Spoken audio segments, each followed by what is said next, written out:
Hi friends, இன்றைக்கி ரொம்ப ஸ்பெஷலான டிஷ் தான் பார்க்க போகிறோம். அது மட்டும் இல்லாமல் இன்றைக்கி ரொம்ப special day for my birthday. இன்றைக்கி வந்து அவுல் ரெசிபி தான் பார்க்க போகிறோம். அதில் வந்து பார்த்திங்கன்னா அவுலை வந்துட்டு ஒரு 1 மினிட் ஊற வச்சுக்கோங்க. அவுல் உப்புமான்னு சொல்லுவாங்க, நல்லாயிருக்கும், டேஸ்ட்டாக இருக்கும். எங்கள் வீட்டில் இதுதான் செஞ்சு கொடுத்தாங்க. ஏன்னா நான்வெஜ் செய்ய முடியாத சிச்சுவேஷன், இன்றைக்கும் வந்துட்டு நான்வெஜ் செய்ய முடியாத சிச்சுவேஷன். ஹஸ்பண்ட் மாலை போட்டிருக்காங்க. அதனால் ஆயில் போட்டதும், ஆயில் காஞ்சதும் வந்துட்டு கடுகு போட்டுக்கோங்க. கடுகு உளுந்து போட்டுட்டு அப்புறம் ஆனியன் போட்டுக்கோங்க.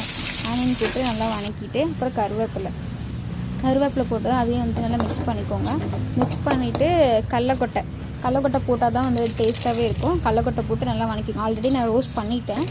திரும்ப வந்து வதக்கிக்கோங்க. வதக்கிட்டு அதுக்கப்புறம் பச்சை மிளகாய் குட்டி குட்டியாக வந்துட்டு கட் பண்ணி அதில் சேர்த்துக்கோங்க. அடுத்து லைட்டாக வந்து பெருங்காயத்து கொஞ்சமாக போட்டுக்கோங்க. போட்டுட்டு எல்லாத்தையும் நல்லா மிக்ஸ் பண்ணிக்கோங்க. மிக்ஸ் பண்ணிவிட்டு அதுக்கப்புறம் கலருக்கு மஞ்சள்தூள் போட்டுக்கலாம். மஞ்சள்தூள் போட்டு நல்லா மிக்ஸ் பண்ணிட்டு நம்ம ஊற வச்ச அவுலை வந்து எடுத்து புழிஞ்சிட்டு போட்டுட்டு